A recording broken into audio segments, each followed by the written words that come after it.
10-Minute Jazz Lesson Podcast, episode 426.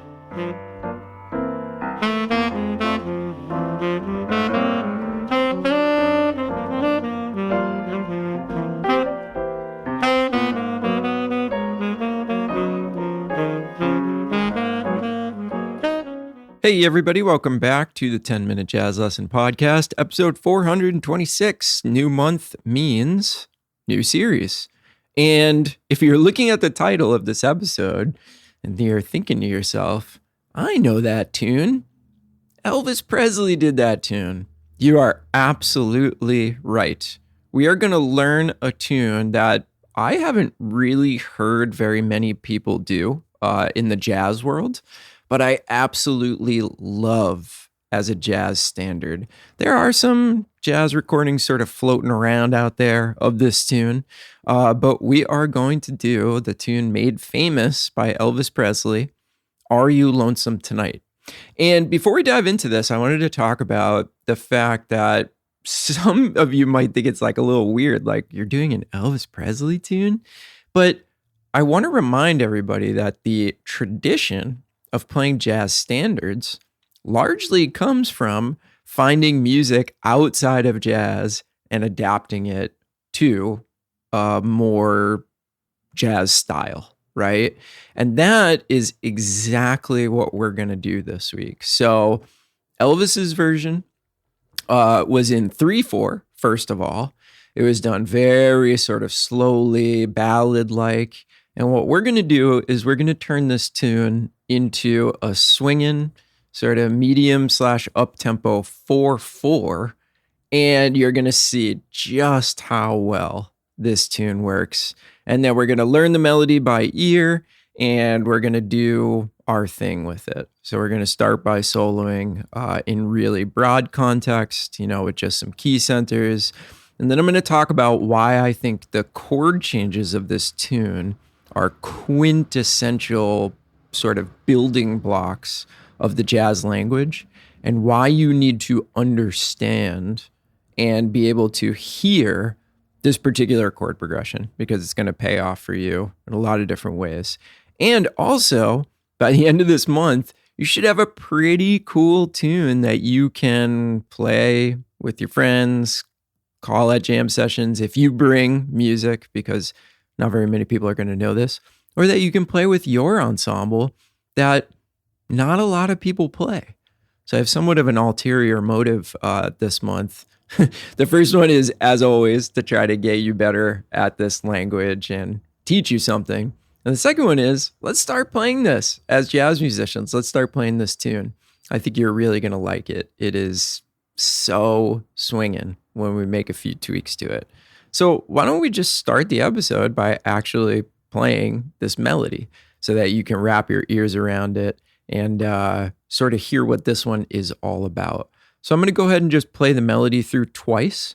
Second time, I'll stylize it a little bit more, but I just kind of want to get this into your ears before we dive any deeper into it.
mean, doesn't that sound like it's just made for a jazz standard?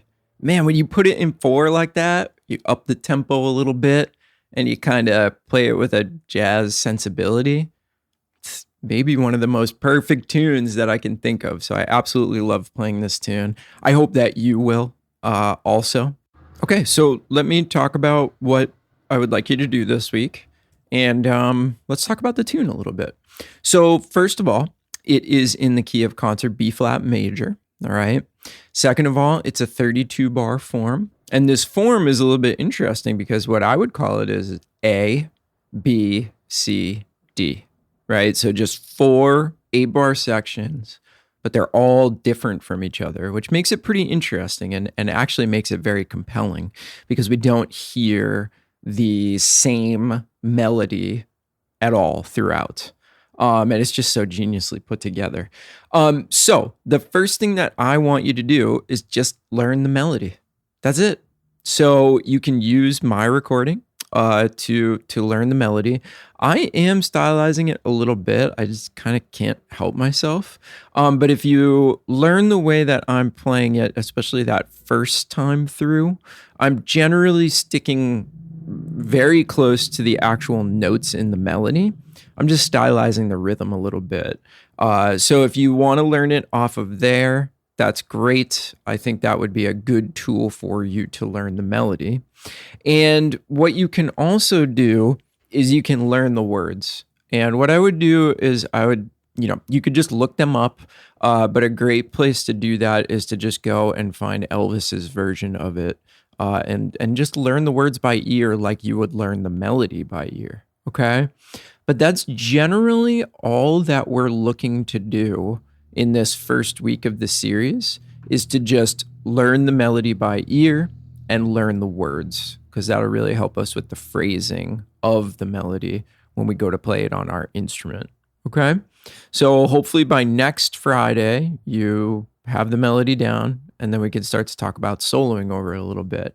Now, if you go pretty quickly through the melody and you're like, hey, I got that really fast, first couple of days, I had the melody down, go ahead and just attempt to solo over the form in a really, really simple way and just get the lay of the land a little bit, okay?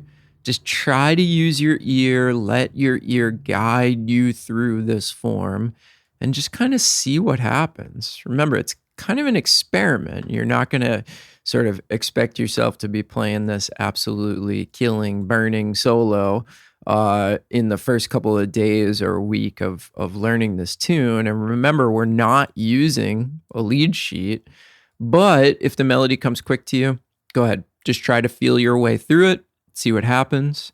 And then we will go over in the next 2 episodes, we'll start to talk about in a little bit more specific language what the chord changes actually are and give you some tips on how to navigate them. And I'll also tell you about why I think that this chord progression is just a quintessential one when it comes to functional harmony and how it's going to help you over countless other tunes. Okay? So the $3 members will get that recording of the melody twice. We'll also get a backing track of the chord progression. And for the $5 members, I'm going to do something kind of cool, and I'm going to give you a trading track, but I'm going to be singing, right? Scatting. And that should be really, really super fun. I'll give you some instructions in there, what I think it'll do for you. But that'll be a fun one. Now, if you're not sure what I'm talking about when I say $3 members, $5 members, well, we're a listener-supported podcast. We don't do any advertisements on the show. So we rely on people like you that are actually getting something out of these to support us. We do that on the Patreon platform, and you can find out what it's all about, what you get, and sign up to support us by going to our website, 10minutejazzlesson.com, clicking on one of the Patreon banners, or you can go to patreon.com and search for the 10-Minute Jazz Lesson Podcast. Either way, you can get signed up and get instant access to all this stuff that we're talking about. Quick shout out to some new patrons this week. Thank you to David, Michael, and Deb. Thank you so much for signing up to become members of the 10-Minute Jazz Lesson family. We're happy to have you. And to the approaching 400 members that we have over there supporting us, thanks. We really couldn't do this without you. So again, 10minutejazzlesson.com. Click on one of the Patreon banners or patreon.com. Search for the 10-Minute Jazz Lesson Podcast. All right, everybody. We'll see you next week. Learn this melody. Have fun with it. Listen to Elvis. Find any jazz versions that you can. And we'll dive a little bit deeper for the rest of the month. Have a great weekend. We'll talk to you soon. Bye.